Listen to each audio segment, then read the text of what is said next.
शक्ति बंधन अधिनियम पर 17 अप्रैल 2026 को जो कुठाराघात इंडी गठबंधन ने किया है उस विषय पर है।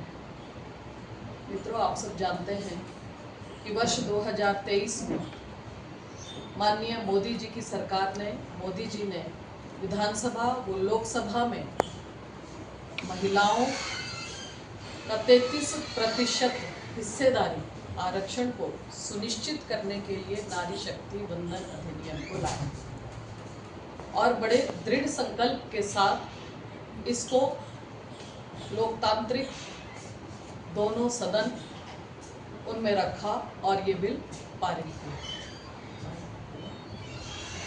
जैसा कि आप सब जानते हैं, भारत की कुल आबादी में महिलाओं की हिस्सेदारी 50% की है। वहीं जो 17वीं लोकसभा राज्यसभा है वहाँ महिला प्रतिनिधित्व अभी तक 14 से 15% ही है। 50% की आबादी और प्रतिनिधित्व केवल 14%, माने 50% की आबादी के बीच 36% का लोकतांत्रिक गैप और वैश्विक स्तर पर अभी भी भारत औसत से काफी पीछे है। आप सभी जानते हैं जैसा कि विभिन्न प्रदेशों में महिला सशक्तिकरण के लिए पंचायती राज में 33% से लेकर के आरक्षण दिया। वहीं हिमाचल प्रदेश में भाजपा की सरकार, धूमल जी की सरकार ने महिलाओं को पंचायती राज में 50% की भागीदारी सुनिश्चित की, जिसके कारण लगभग पूरे देश में 14 लाख के करीब महिलाएं जो हैं पंचायती राज में नेतृत्व कर रही हैं अपने अपने क्षेत्र का। माने जब भी अवसर मिला महिलाओं ने नेतृत्व क्षमता और अपने अपने क्षेत्र में उत्कृष्ट प्रदर्शन किया। दशकों से लंबित मांगों को पूरा करने की जब बारी आई, नीति निर्माण में महिलाओं की हिस्सेदारी, पंचायत से विधानसभा, विधानसभा से लोकसभा में राष्ट्रीय नेतृत्व पर विस्तार में महिलाओं की भागीदारी जब सुनिश्चित करने की बारी आई, तो जैसा आप सबको विदित है 16, 17, 18 अप्रैल 2026 को नारी शक्ति बंधन अधिनियम बिल में कुछ संशोधन और इसे लागू करने के लिए स्पेशल सेशन माननीय मोदी जी की सरकार ने बुलाया। प्रतिनिधित्व महिलाओं को मिले, इसका दृढ़ प्रयास मोदी सरकार ने सदन में किया, परंतु कांग्रेस और उसके सहयोगी दलों ने इस बिल के विरोध में मतदान किया और अपने दोहरे चरित्र का प्रदर्शन किया। महिला के विरोध में वो सदन में खड़े हुए जो अपने भाषणों में नारी सशक्तिकरण की बात करते हैं। उन लोगों ने इस बिल का विरोध किया और ये बिल गिर गया। ये बहुत ही दुर्भाग्यपूर्ण बात है। 17 अप्रैल 2026 के इस दिन को भारत की 70 करोड़ आबादी का 50% हिस्सा माताएं, बहनें इसको कभी नहीं भूलेंगे। देश ने साफ देखा कि कौन महिला सशक्तिकरण के साथ खड़ा है और कौन महिला सशक्तिकरण के खिलाफ खड़ा है।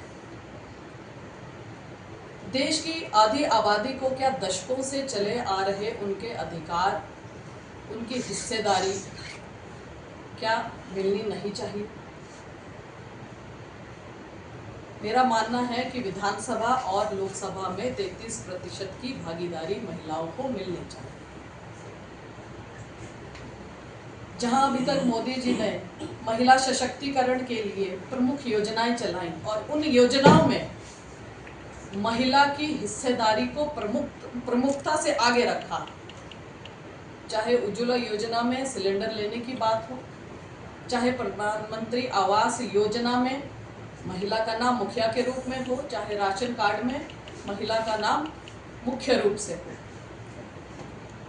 इन योजनाओं में उन्होंने महिला की भागीदारी को सुनिश्चित किया, उनका सशक्तिकरण किया, ताकि नीति और नियत दोनों महिलाओं के पास हो, और ये सुनिश्चित किया कि नीति निर्धारण में महिलाओं की प्रमुख भागीदारी हो। आज मोदी जी के नेतृत्व में जहां भारत वुमन लेड डेवलपमेंट की दिशा में आगे बढ़ रहा है, परंतु इंडी गठबंधन, कांग्रेस और इसके सहयोगी दल टीएमसी, डीएमके, आरजेडी, सपा ने इस बिल का विरोध करके ये दर्शा दिया कि वो जो महिला सम्मान की बात करते हैं वो सिर्फ और सिर्फ अपने परिवार की महिला सम्मान की बात करते हैं। शीर्ष नेतृत्व पे कोई विधानसभा, लोकसभा में जाए तो उनके परिवार की महिलाएं जाएं।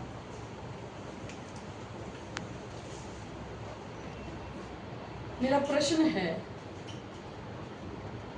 टीएमसी से ममता बनर्जी उस पार्टी से हैं और खुद एक महिला हैं और बात करती हैं माटी, माँ और मानुष की, तो उन्होंने और उनकी सरकार, उनकी पार्टी ने इस बिल का विरोध क्यों किया? मैं पूछना चाहती हूँ आरजेडी से। लालू प्रसाद यादव की पार्टी है, उनके बेटे इस पार्टी को चलाते हैं और उनकी तीनों बहनों ने विधानसभा, लोकसभा का इलेक्शन लड़ा और वो सांसद।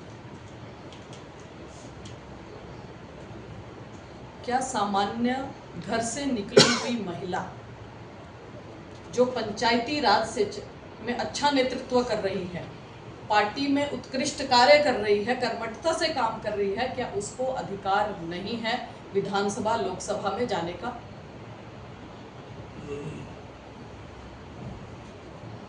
सपा की बात करें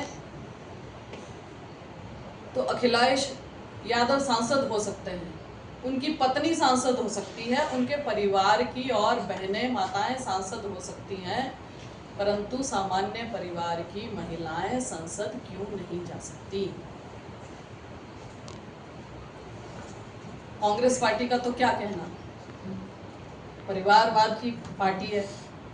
सोनिया जी राज्यसभा सांसद हैं, राहुल जी सांसद हैं, और लोकसभा में सांसद बनेंगी तो उनकी बहन बनेगी। जो नारी के अधिकारों के लिए लड़ने की बात करती हैं, जो कहती हैं मैं लड़की हूं, लड़ सकती हूं, मेरा प्रश्न है उनसे, जब इस देश की 50% आबादी महिलाओं की है, नारी शक्ति की है, तो जब उनके पक्ष में इस बिल को लागू करने की बात आई, तब वो लड़की कहाँ थी जो लड़ सकती थी? जो इसके विरोध में आई, तब उनको नारी सम्मान की बात याद नहीं आई? बड़ी विडंबना है, उनका विवेक कहाँ गया उस वक्त? जब उन्होंने कहा कि ये संविधान लोकतंत्र की जीत है, जब ये बिल गिर गया तब उन्होंने ये कहा। मैं उनसे पूछना चाहती हूँ कि 50% की आबादी महिलाओं की होने के बाद इस लोकतंत्र भारत में उनको विधानसभा, लोकसभा में प्रतिनिधित्व का मौका ना देना क्या लोकतंत्र की जीत है? वो अपने बुद्धि विवेक से इसका उत्तर दें। माने ये कि आपके लिए सब जायज है, लेकिन इस देश की महिला जो जमीनी स्तर से चल रही है और प्रत्येक क्षेत्रों में अपना उत्कृष्ट प्रदर्शन कर रही है, परंतु उसको विधानसभा, लोकसभा में प्रतिनिधित्व ये विपक्ष, कांग्रेस की सरकार, कांग्रेस की पार्टी और इनके सहयोगी दल देना नहीं चाहते। जश्न मनाया, तालियां पीटी, इस अपमान को इस भारत देश की नारी कभी नहीं भूलेगी। मेरा अंत में यही कहना है कि ये जो अपमान देश की 50% आबादी का हुआ है, इसका जवाब महिलाएं पंचायती राज, आने वाले विधानसभा चुनाव और लोकसभा चुनावों में वोट देकर के देगी।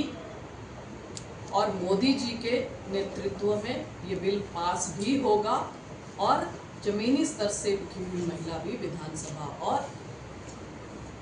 लोकसभा में जाएगी। धन्यवाद।